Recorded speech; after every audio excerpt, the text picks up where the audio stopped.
Oui, chers téléspectateurs, fidèles à l'émission Itinéraire, je reçois pour vous Daniel Isaac Itoa qui va nous parler de la tradition. Il a un parcours, en tout cas à mon regard, un peu encore élogieux. Il va s'expliquer qu'est-ce qui l'a amené à faire ses recherches et qui est-il. Je suis Daniel Itoa, connu dans le milieu culturel par Daniel Isaac Itoa. Bon, je suis un retraité de la fonction publique. Voilà, je passe mon temps à écrire mes livres, enfin mes souvenirs et les récits de mes voyages. Bien, monsieur Isaac Daniel Itoa, vous êtes écrivain, mais avant d'être écrivain, votre parcours professionnel. Merci, je suis enseignant de carrière.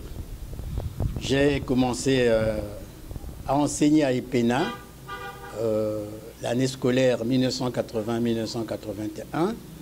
Après, je suis venu à Mosaka, où je suis resté une année. Et de Mosaka, j'étais le tout premier directeur du Cégep de Bonyala. Voilà. Donc, là-bas, j'étais tout seul, le professeur de mathématiques, de physique, de français, d'anglais, beaucoup de choses moi-même. Après, bon, voilà. Après l'enseignement, j'ai fait un test pour la radio. J'étais à Radio Brazzaville, où j'avais 3 émissions. La toute première, c'est Grand-père Daniel Isaac raconte la vie dans la forêt de Tchakosso. C'était une émission pour enfants. Au sortir de la guerre du 5 juin, il fallait distraire les cerveaux des enfants. Et quand j'ai commencé à le faire, c'est tout le monde qui était emballé, et les enfants et les adultes étaient intéressés par cette émission. Donc, il fallait donc, pour laver les cerveaux qui étaient traumatisés, cette émission. Grand-père Daniel Isaac raconte la vie dans la forêt de Tchakosso. Après donc cette émission, j'ai lancé une deuxième émission, Connais-tu mon beau village? Les gens venaient parler de leur village. C'était un peu pour connaître la géographie profonde du Congo. Vous voyez, nous sommes ici au Congo, nous préférons étudier les choses des autres pays, avoir une connaissance générale, mais notre propre connaissance du pays, on ne la connaît pas. Donc les gens venaient parler de leur village. Le village est situé où? Quelle est l'hydrographie du village? Quelle langue parlez-vous? Ainsi de suite, ainsi de suite. Après donc cette émission, qui était une émission anthropologique d'ailleurs, donc j'ai lancé une troisième émission à la demande du directeur de la radio, en la personne de M. Mongo Silim, qui n'est plus de ce monde, paix à son âme. Et l'émission avait pour titre Les mystères de la forêt de Tchakosso, conté par Daniel Isaac. De là, j'ai été détaché à la présidence de la République, notamment à la direction nationale des voyages officiels, où j'étais d'abord chef de service des relations extérieures. Et de là, on m'a fait attaché des relations extérieures et la coopération, voilà, à la présidence. De ce parcours, de la craie à la plume, qu'est-ce qui vous a beaucoup plus marqué ou bien ouvert les portes? Est-ce que c'est la craie ou bien la plume? De la craie à la plume, il n'y a qu'un pas. Il n'y a qu'un pas. Mais la craie, je peux dire que je passe... on ne me connaît pas incognito dans la ville, hein, ou partout où je suis passé. Pourtant, j'ai des enfants qui sont des cadres supérieurs ici, des docteurs, des directeurs centraux, des grands directeurs, même généraux, qui sont... pas de ministres, les ministres sont mes amis. J'ai des collègues avec lesquels on était sur le même banc à l'école, qui sont des ministres de la République. Mais bien de mes élèves, je ne les cite pas, mais ils sont des directeurs généraux, des directeurs centraux, des proviseurs et des docteurs qui professent en Europe, que j'ai eu comme enfant. Mais on ne me connaît même pas. Hein, donc, à la fonction publique, je peux dire que je suis mal connu. Si j'étais connu, je serais peut-être décoré. Les autorités de la République ne me connaissent pas. Mais aujourd'hui, à partir de l'écriture, je suis une référence. Donc je peux dire que à la craie, je n'étais pas connu. Maintenant, à l'écriture, je suis très connu.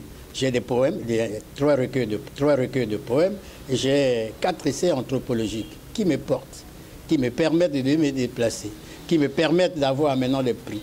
Donc je peux dire que l'écriture m'a aussi me fait connaître. J'ai la renommée à partir de l'écriture. Oui, voilà, chers téléspectateurs, c'est un écrivain qui a en tout cas beaucoup écrit. Vous suivez sur ce plateau l'exemple de ses ouvrages. Isaac Itoa a été décoré à Pointe-Noire à l'occasion de la journée internationale du livre. Comment on vous a déniché afin que vous puissiez venir recevoir le prix de la littérature à Pointe-Noire? Bon, c'est pour la seconde fois que je sois primé. D'abord, l'Alliance Congo tenue par M. Ramsès Bongolo, qui avait voulu me faire connaître en me primant. J'ai reçu son prix. Et de là, je crois que ça avait fait écho. Les gens ne savaient pas qu'il y avait quelqu'un qui écrivait. Et il écrivait sur les traditions de chez nous. J'avais dit certaines choses qui avaient marqué les gens. Et de là, un autre groupe, celui de Pointe-Noire, m'a déniché. Et il fallait, pour eux, qu'ils me décorent aussi. Parce que pour eux, ils disaient que je maîtrisais bien beaucoup de choses de la tradition de chez nous et des choses qui ne sont pas connues. Donc il faut faire connaître ces choses. Bon, ces choses, ce serait pas, moi je leur ai toujours dit que ben oui, ce sont ces choses qui sont avec moi. J'ai commencé à les libérer, j'allais même mourir avec. Mais ce sont les érudits de chez nous, les universitaires, qui devaient écrire ces choses. Mais ils ne le font pas. Bon, peut-être que pour eux, ils sont des érudits, ils ne font que la recherche documentaire. Ils ne font pas la recherche sur le terrain. Bon, mais je leur prépare quelques ouvrages. Peut-être que demain, ils vont se servir. Malheureusement pour les premiers, ceux qui tentent d'écrire, ils savent que bon, ce sont nos propres traditions. Et quand ils... on ne peut pas parler de plagiat. Quand ils prennent quelque chose de chez moi, ils ne me citent pas. Hein, pour dire que bon, ben, c'est nos propres traditions. C'est ce qui est un peu malhonnête. Tes ouvrages sont protégés quand tu parles déjà de ceux qui semblent faire du plagiat dans tes œuvres. Est-ce que tes œuvres sont protégées? Bon, ce n'est pas à moi de les protéger, c'est les éditions. Ce sont les éditions qui devaient les protéger. Mes ouvrages sortent surtout à l'Harmattan Paris. Vous voyez? Donc à l'Harmattan, c'est une maison qui a des protections et quoi. Mais ceux qui font les plagiats, ils savent ce qu'ils font. Vous voyez, donc il essaie un peu de modifier la phrase. Bon, il dit, bon, ben, peut-être que son niveau était bas. Bon, il est haut, c'est un peu le niveau. Et on pense que c'est ça. Non. Ils n'en veulent rien. Maintenant qu'ils ont quelque chose, mais qu'ils doivent, enfin pour moi, ils doivent être honnêtes pour citer la source. Pourquoi ils ne me citent pas? Bien, donc vous souhaitez que la source soit citée parce que vous êtes passé par les médias. Voilà. Dites-moi un peu, est-ce de la physique à l'anthropologie? Qu'est-ce que vous voulez signifier par là? Est-ce que l'anthropologie vaut mieux que la physique? Puisque vous devrez aussi écrire la physique. Isaac Newton était un physicien, mais aujourd'hui, Isaac Daniel, écrivain, anthropologue, si on peut le dire. Qu'est-ce que vous voulez signifier par là? Bon, dans mon rêve de jeune, moi, quand je vois les fils de courant ou les fils électriques partis de Pointe-Noire à Brazzaville, vous voyez, c'est des investissements. J'avais un rêve sur le courant. Et ça, le président Mariam Gouabi m'avait déniché. Vous voyez, il est venu à... Votre jeunesse, c'est le président Mariam Gouabi? Oui, il est venu à Lumumba. C'est ça, je le dis. Il est venu à Lumumba et il avait constaté... Au lycée Lumumba. C'est nous qui avons donné le nom Lumumba. Vous voyez, donc à la génération des jeunes gens comme Pouaou, qui était d'ailleurs parmi nos chefs politiques de l'IGC, à l'internat. Donc, il m'avait déniché. Et mon rêve, c'était devenir Isaac Newton. Vous voyez, on disait à l'internat, on disait Isaac Newton, l'homme qui surpassa la race humaine par la puissance de sa pensée. Et ma pensée, c'était détruire les câbles électriques, faire que le courant se déplace sans fil. J'ai échoué. Ça, c'était votre rêve. Ça, c'est mon rêve. J'ai échoué. Hein, je devais faire l'énergie solaire. Le président Mariam Gouabi m'avait déniché pour faire l'énergie solaire avec lui. Et à sa mort, on a trouvé sur sa table les noms de 3 jeunes gens, parmi lesquels mon nom. Vous voyez? Oui, oui, oui. Et de là, on devait me satisfaire pour aller à l'armée. Malheureusement aussi, ça a échoué. Bon, c'était pas aussi mon rêve, vous voyez. Donc, nous devions aller à l'armée. Parmi ces gens, il y avait un monsieur qui devient politique, un jeune très intelligent, Osiala. Allez, Osiala, Sylvestre Osiala. Il avait aussi son nom sur la table du président Mariam Gouabi quand il est venu à Lumumba. Vous voyez, donc, j'ai échoué. Je n'ai pas pu faire ma physique voulue. Vous voyez, donc, je suis comme un garçon perdu. Perdu, donc, partout où je vais, ça me fait mal. Et voilà, au lieu de faire la physique. Et puis je rencontre encore un ami qui dit, mais tiens, toi tu t'appelles Isaac Newton. Est-ce que tu connais Isaac Newton? Je dis, oui, mais je connais Isaac. Non, tu ne le connais pas. Alors si tu ne connais pas les sciences mystiques, donc tu ne connais pas Isaac Newton. Je dis, non, non, je ne fais pas la physique, les sciences mystiques, ça ne m'intéresse pas. J'ai laissé. Donc, et là, cette physique me poursuit. Et enfin, je tombe sur un jeune blanc qui m'a rencontré à Boukoulé et qui avait envie que je lui traduise les contes de chez nous, les chansons de chez nous. Et il était là pour le compte des volontaires des progrès, Philippe Lexis, je ne sais même plus, on m'a dit qu'il est à Bordeaux aujourd'hui. Alors j'ai commencé à récolter les contes pour lui. Et voilà ces contes que quand j'arrive à Brazzaville... Et ces contes vous ont été contés par qui? Je suis d'abord un enfant né au village. Et au village, il y a toute une école. École, le soir, on fait des contes, on chante. Vous voyez, je suis un gros chanteur, hein, même gros compositeur. Voilà, donc, on chante, on a des contes. Et les enfants, quand ils chantaient, je traduisais ces contes de Mposhi en français. Bon, le blanc était content de m'écouter. Et je suis venu à la radio avec. Et puis, je me dis, mais tiens, mais il y a la culture de chez moi qui n'est pas connue. Il y a l'histoire de chez moi qui n'est pas connue. Il faut écrire ces choses. Et j'ai lancé un journal qu'on appelle Bissi Ambossi, nous les Mboshi. Vous voyez, de ce journal, j'ai commencé à relater certaines des histoires de chez moi, les contes aussi, donc, un peu de mathématiques de chez moi, ainsi de suite. Donc, de la physique, oui, j'ai échoué en physique puisque je n'ai pas eu la formule du transport de courant sans fil. J'ai échoué. Mais ici, j'excelle, puisque j'ai beaucoup de traditions que j'ai reçues de mes ancêtres qui avaient voulu que je sois le gardien de mon village après ma retraite de la fonction publique. Donc, je peux dire que là aussi, vous avez échoué, puisque les ancêtres voudraient bien que vous soyez gardien de tout ce qu'ils ont laissé comme pouvoir ancestraux. Est-ce, en dehors de pouvoir Mboshi dont vous relatez, est-ce que vous avez la connaissance des autres pouvoirs d'autres contrées, par exemple, comment aujourd'hui on peut vivre dans un milieu où on constate des royaumes qui s'installent, qui se sont réinstallés depuis peut-être 92. On parle du royaume Luango, on parle du royaume Teke, qui a pour siège Mbé, et puis Luango, qui a également comme siège Boali. Est-ce dans l'ensemble de la République, il n'y a pas eu d'autres royaumes? D'où vient-il que les autres royaumes-là n'ont pas été réhabilités? Bon, merci.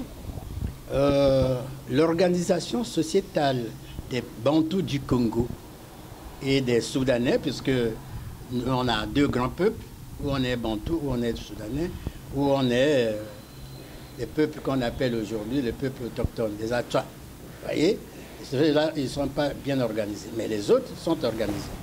Je ne suis, vous l'avez dit, je parle d'Mbossi, oui, je suis Mbossi, mais je ne suis pas que de culture Mbossi, je suis aussi Teke, parce que je suis Gangoulou. Vous voyez, Gangoulou, les Gangoulous sont à Gambouma, principalement, et un peu à Bala. Donc, je peux parler de l'organisation sociétale des Bantous du Congo. Voyez? Bon, le mot royaume n'est pas neutre. Il n'est pas africain. Non, non, non, ce n'est pas un mot africain.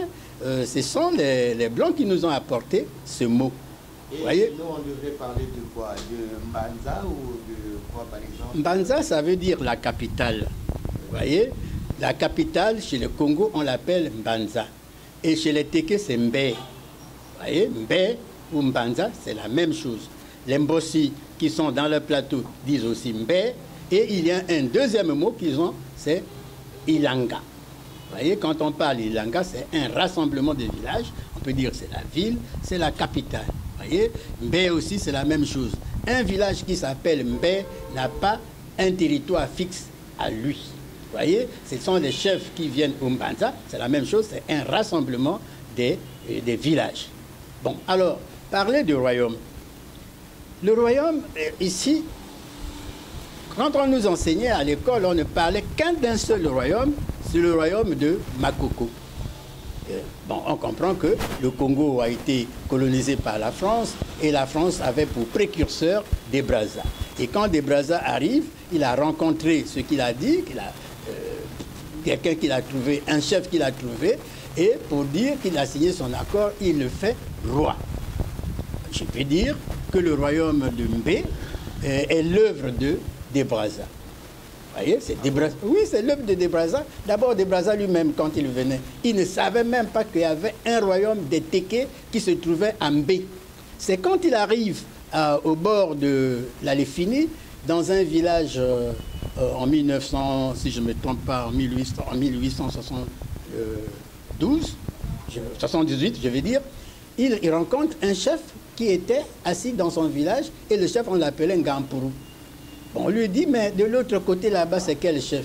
Il dit, ah, de l'autre côté, il y a un grand chef là-bas qu'on appelle Makoko. Et c'était pour la première fois qu'il entend parler de Makoko, du Gabon. Il a traversé le pays Koukouya, le pays Boma, tout, ainsi de suite. Il ne savait pas qu'il y avait un certain Makoko de l'autre côté. Et quand il conduit, quand il traverse, il va, il se trouve un autre chef qu'on appelait Ngampé, un peu en aval, et Ngampé lui dit, le village de Makoko est en amont. Vous voyez, il reste là, puisqu'il avait peur des gens qu'il avait appelés Bafourou, qui étaient les maîtres du fleuve. Il reste là des jours et des jours, et puis il va chez le Makoko. Il rencontre le Makoko, et puis bon, il essaie un peu de faire l'union des Téké, il faut le comprendre, parce que tous les Téké ne se reconnaissent pas dans ce royaume de Makoko. Même si aujourd'hui on dit que c'est le royaume Téké. Non, parce que de Brazza voulait faire de son alliance ou de son traité avec le roi de Mbé, et il a voulu que tout le monde, tous les Téké, soient sous la gouvernance du roi de Mbé. Or, si l'on va dans la profondeur de la tradition, le roi de Mbé est un vassal. Hein, il est le Moumpo, le Makoko. Et dans la hiérarchie de la tradition Téké ou Anzikana, quand on parlera des Andians ou l'Anzikana, il n'est qu'un vassal. Et chez ces peuples qu'on appelle les Andians ou les Téké, on reconnaît le chef par le port de la plume violette du Tourako violet du Congo. Voyez, donc quand vous rencontrez un chef avec une plume dans ses cheveux, la plume est violette, celle est placée au-dessus de son front, et là c'est un chef supérieur. Et quand elle est placée de côté, c'est un chef inférieur. Et en dehors de ces deux chefs supérieurs, qui sont, on peut dire, le roi et son vice-roi, il y a des chefs inférieurs à l'étage qui portent, ceux-là portent la plume rouge du perroquet violet, non, le perroquet gris du Gabon. Voyez, donc, à cet étage, le Makoko est un chef inférieur. Si nous respectons la tradition. Le premier Makoko portait sa plume à côté de l'oreille. Et aujourd'hui, on lui a donné tous les pouvoirs et il dit déjà qu'il peut porter la plume au-dessus de ses cheveux. Et tous les Téké ne devaient pas se reconnaître de ce royaume. Parce que le royaume de Mbé, comme on le dit, a des exigences. Ce n'est pas n'importe qui doit prendre ce pouvoir. Et il est parti, s'il faut respecter la tradition, il est parti d'où? Le pouvoir de Mbé vient d'un pygmée, on ne dira pas que c'est un pygmée, un monsieur qu'on appelait Obu. Vous voyez, Obu a apporté l'Nkobi. L'Nkobi sont les arches du pouvoir. Et il a des Boma et des Wumu. Quand ils ont besoin d'un objet d'art, c'est là-bas qu'on doit aller trouver. Hier ou bien ça existe jusqu'aujourd'hui? Moi, je vous parle des choses d'hier. Je vous parle des choses d'hier.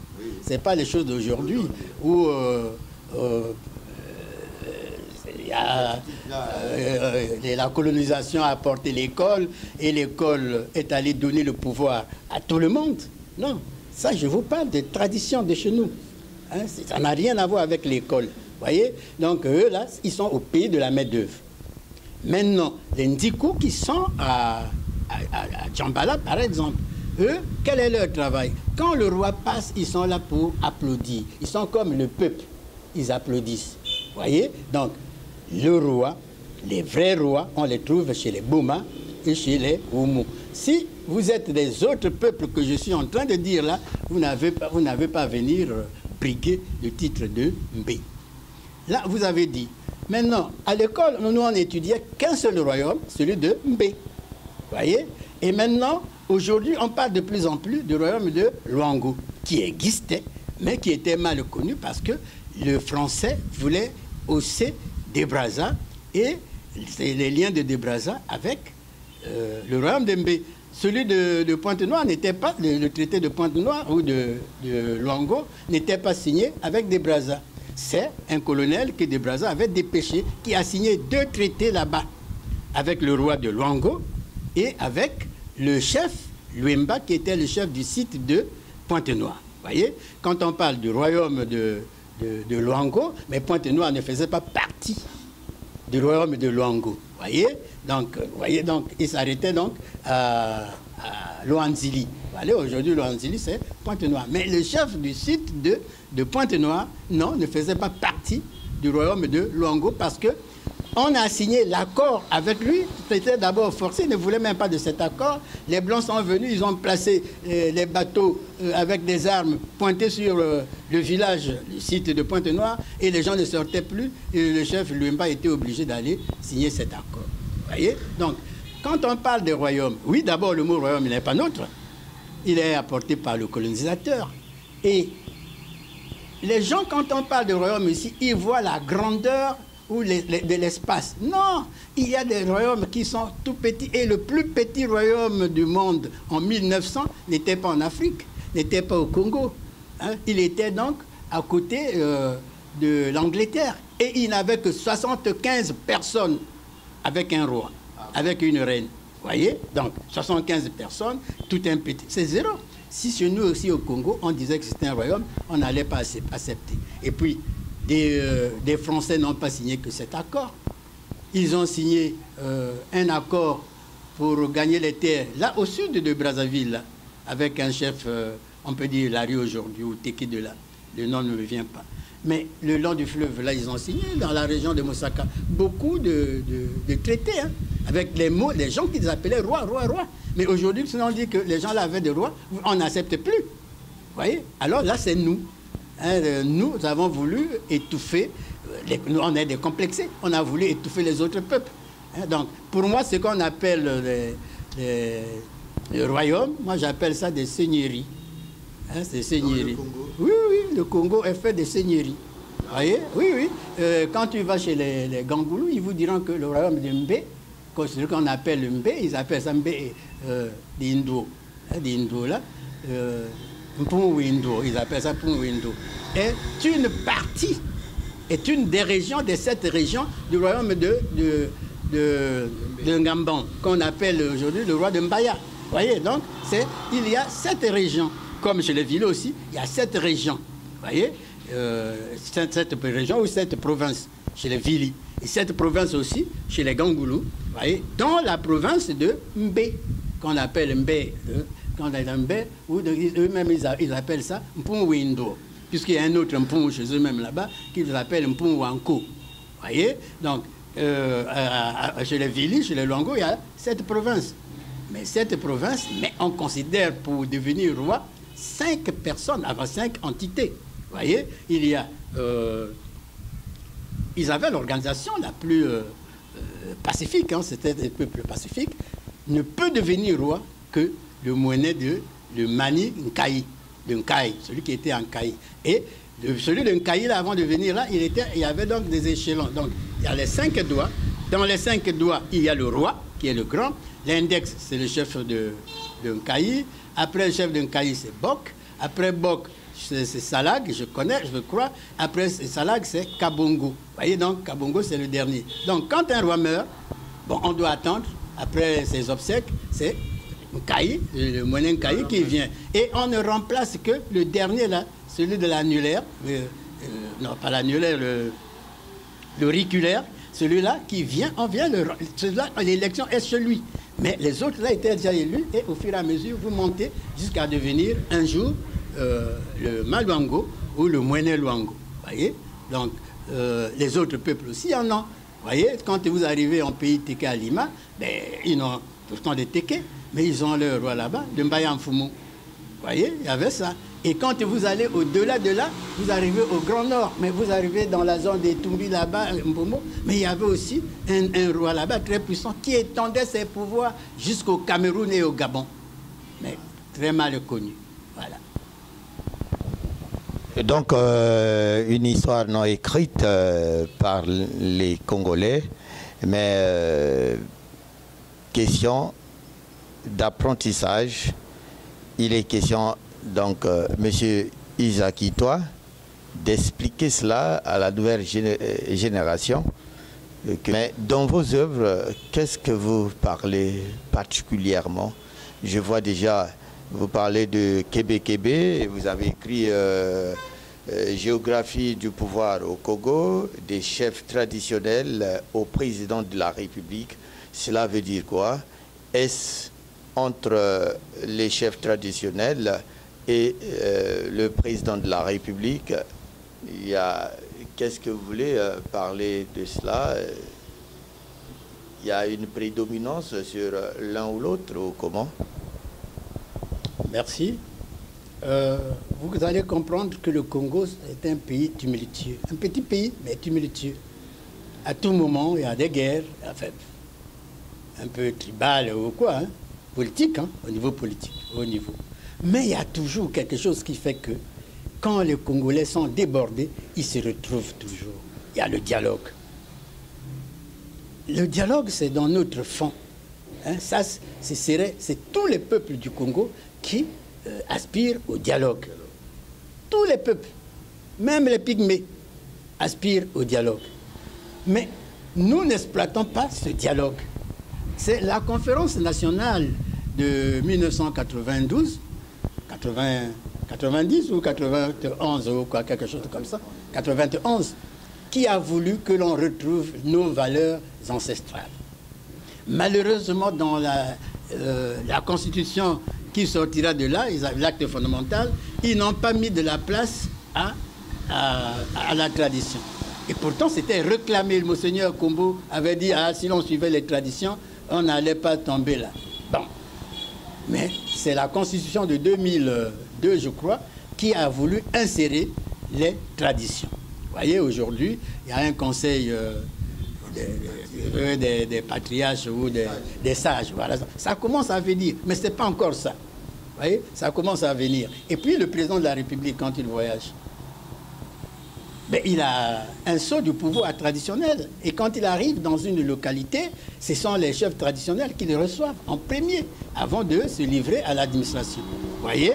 Donc, il y a quelque chose lié à nos propres valeurs qu'il faut faire émerger au lieu de suivre aveuglement ce que les autres font. Bon, le Québec-Québec, ce n'est pas une tradition de chez moi. Je suis dans une contrée Mbossi, qui ne pratique pas ce folklore. Je l'ai rencontré en tant qu'enseignant à Mosaka pour la toute première fois. Et puis, de tout le temps que j'étais dans la cuvette, bon, chaque samedi, avec ça, j'ai vécu. Alors, le Québec-Québec, c'est un tout. Il est à la fois une religion, un sport, roi, il est une école de métier. En tout cas, c'est un tout dans un tout. Vous voyez, un tout composite. En fait, c'est le Québec-Québec, on peut dire, c'est le serpent qui enseigne à l'homme son immortalité. Vous voyez, grosso modo. Vous voyez, quand on est au Québec-Québec, on vénère le serpent. Vous voyez, donc, j'ai eu la chance de côtoyer des grands initiés qui m'ont ouvert leur cœur et ils m'ont expliqué qu'est-ce que c'est le Kébé-Kébé. Je ne suis pas moi-même initié de Kébé-Kébé, non, mais je suis une Ndinga, c'est-à-dire... Initié de quel pouvoir ancestral? Je suis Ndinga, je le dis. Ndinga, c'est le prêtre. Le prêtre a le pouvoir d'arriver quand il y va n'importe où, quel que soit le pouvoir que vous avez, vous devez respecter le Ndinga. Le roi respecte le Ndinga, c'est lui qui donne le pouvoir au roi. Là, chez les Téké, on l'appelle, les Téké de Mbé l'appellent Ngia. Donc Ngia, les Mbouchi disent Ndinga. Chez les Téké et Gangoulou, on l'appelle Ngi. Je suis Ngi. C'est-à-dire, le roi. Et là, tout le monde respecte le roi. Quand j'arrive devant le roi, je ne le respecte pas. Parce qu'il sait que, alors, je peux lui écourter son séjour sur terre. Pourtant, ce qui n'est pas vrai. Vous voyez, donc, quand je suis à Mbé, les gens s'agenouillent devant le roi de Mbé. Moi, quand je vais m'amuser avec lui. Il me respecte en tant que Ngia. Oui, que représente l'écharpe que vous avez sur votre épaule? Mais j'ai déjà dit, je suis le rouge, je suis chef. Je suis une Ndinga, je suis une Ngia, je suis une Ngui. Alors, cette étoffe rouge, ça veut dire j'ai un lopin de terre où je suis le seigneur. Ce lopin de terre m'a été confié en 1971, quand j'étais encore en 6e, à la mort de mon grand-père, qui n'avait pour héritier qu'une fille, qui se trouvait être ma mère, sa fille aînée, et m'avait dit, oui, ce monsieur va aller à l'école, il sera l'homme des Blancs. Quand il aura fini avec le temps, il reviendra au village, diriger ce village. Voilà. Donc, voilà pourquoi je suis, on le dira, je suis chef du village. Non, je suis seigneur de ma contrée. Monsieur Daniel m'offre le Kébé-Kébé, que je vais d'ailleurs aussi étudier au travers de votre ouvrage que vous avez intitulé Kébé-Kébé, saisir l'image. Et voilà, chers téléspectateurs, c'est un homme, c'est une source d'inspiration, un témoin vivant. Et voilà, il raconte l'histoire du pays. Merci.